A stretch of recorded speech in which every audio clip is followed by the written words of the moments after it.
With technology and information within our grasps, it has distorted modern-day Christians' view of happiness.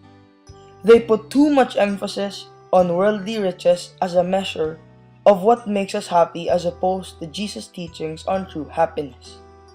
If we assume that being happy is our goal in this life, and we will only be happy when all our needs are met, then we will be in for a life of misery and discontentment. Advertising is, I believe, a necessary evil, for once wrong information is given, they spread quickly because it reaches countless number of people in all walks of life. I can safely say that most, if not all men, want to be happy. They may not all agree on what brings the greatest happiness, but they all long to have it.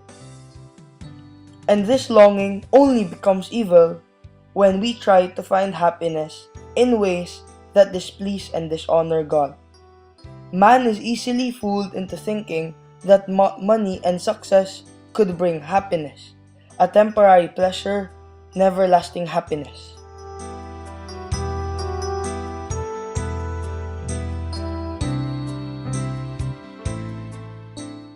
Each and every one of us desires true happiness, regardless of culture, religion, or country. Even if this longing lies in the heart of every person, yet only a selected few find true happiness. The search is as elusive as trying to hold water in our hands, but not impossible.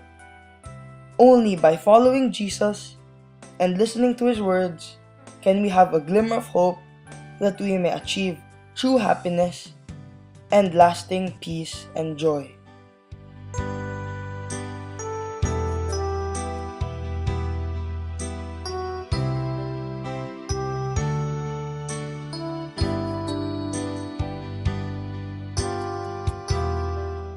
One, happiness is a gift of God given to those who follow His will and please Him. Happiness comes to us when we obey God and know His word through the Bible. Jesus further enlightens us through the 8 Beatitudes. Lasting happiness is a reward of righteous living. Second, happiness that comes from God is a lasting and eternal one as opposed to the worldly notion that wealth or material possessions will solve all problems and that when all problems are solved, we will be happy. Jesus clearly told us that putting material wealth before God and spiritual wealth is foolish in the parable of the rich fool. Eternal life is priceless, given to us freely out of love and paid fully with Jesus' blood. We come into this world with nothing and believe it with nothing as well.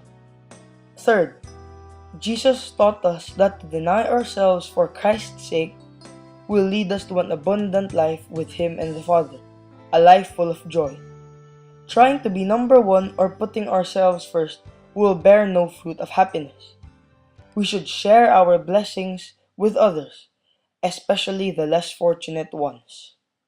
Let the quote, "less is more," be our guide in living a life of simplicity. We are called to push back on culturally defined happiness, such as consumer-centered materialism and self-centeredness, for Christ always leads us to greater happiness eventually.